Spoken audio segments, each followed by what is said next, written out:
Alright, so let's just go and talk about this movie right here. This is the 2018 film Bumblebee, directed by Travis Knight. Not Michael Bay. Michael Bay signed off on Transformers at the time. I think he may have helped produce this one, but I don't think so. But let's just get in, and I never went to go see this in the movie theaters, but I love this movie.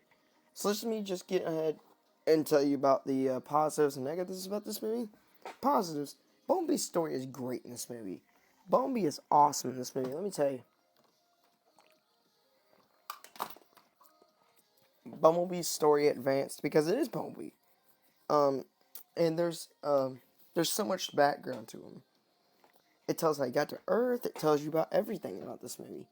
All right, let me tell you about another positive. The whole Gen 1 Cybertron fight at the beginning of the movie. That was top tier goodness, bro. We did not have to see that. That was amazing. Travis Knight, you outdid yourself with that one, man. That was amazing. Um, I just saw the G1 Shockwave, Soundwave, Starscream, Optimus Prime, Homie. Megatron was not in it though. Sadly, I would have loved to see G1 Megatron, but there's been a rumor that G1 Megatron was being held by Soundwave because G1 Megatron he's a gun.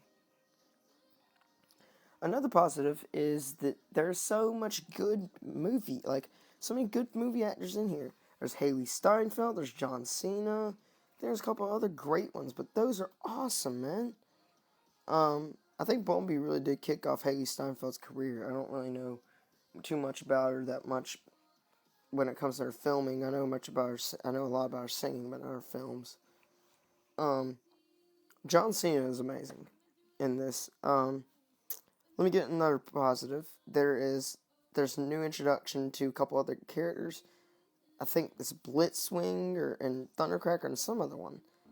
Um, and Thundercracker ends up ripping out Bumblebee's voice box, which is kind of weird, but okay. But that's the reason why we know that he doesn't talk anymore. Um, and also the whole thing about these characters is that they are more vicious than I've seen in any other like character in a while for Transformers. The last one I can remember before we saw Bumblebee was Lockdown or Nemesis Prime, which I don't count as Nemesis Prime because it was Optimus Prime, so it doesn't really matter. Um, Another positive for this movie is the songs in it. The song soundtrack is great, and the ending song, "Back to Life" by Haley Steinfeld. Yeah, it was by her. That was awesome, man. Um, there's a couple other positives, and I'll move on to my negatives. Um, the next positive is vehicle modes for Bumblebee. Bumblebee has like 3 or 4 vehicle modes in this movie, man. Like that's crazy. He has a Cybertron car. He has a Jeep Wrangler. He has like 2 punch buggies. No, he has 1 punch buggy, and then he has the car that he has in Rise of the Beast at the end of the movie. That's awesome, man. And let's get into 2 more positives, and then I'm gonna move on to my negatives. Okay. So next is the the not so rushed plotline, man. It's so great because it's not rushed at all. It feels like a good story, you know? I loved it. Um, Another positive is where this movie takes place. It takes place in during the around the 80s, man. Either 70s or 80s. I think it's the 70s. But it takes place around then, which is awesome, man. That's great. That's a good time to take place because we're not used to that. All right, so let's just talk about the negatives. There's not really many I can name, but it's just a couple of them that stand off is Bumblebee's voice pop being ripped out. That was kind of tragic. That's so damn tragic. Oh yeah, also no G1 Megatron. Like what the fuck? Why are you gonna make a damn G1 fight scene without my boy Megatron, man? That's crazy, dog. That's crazy. Some other things about this movie is the lack of like outside characters. Like this just felt like I know it's called Bone People. Like I was expecting some more cameos past when he was put on Earth. And the villains died. Don't really count villains. Some other ones are there's like 2 more. Are just like like some of the action. The action scenes aren't that great, man. they just feel kind of weak, man. Like, I don't really get them. I don't. And we're gonna do one more. Watch it, like two more. The second one is some of the visual effects. Some of the visual effects kind of look cheap, but it's fine. It's not really gonna bump down the score that much because they're still good, but it's noticeable. And there's one more that I'm just gonna address, and that is what I'm talking about. This basically broke the whole record of where Rise of the Beast should take place. Why?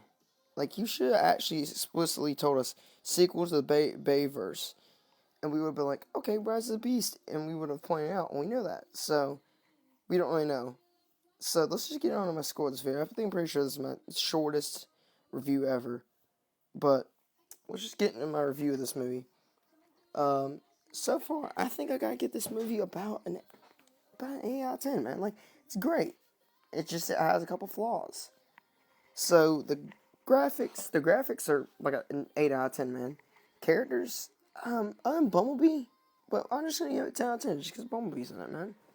And John Cena and Haley Steinfeld. Soundtrack, 10 out of 10. Visual effects, 7 out of 10. 6 out of 10? 6 out of 10. No, 6.5 out of 10. 6.5 out of 10. Nostalgia, 10 out of 10, bro. 12 out of 10, I mean. That's crazy, dog. There's so much nostalgia from G1 and stuff. And we got 2 more points to discuss before I give my actual final score.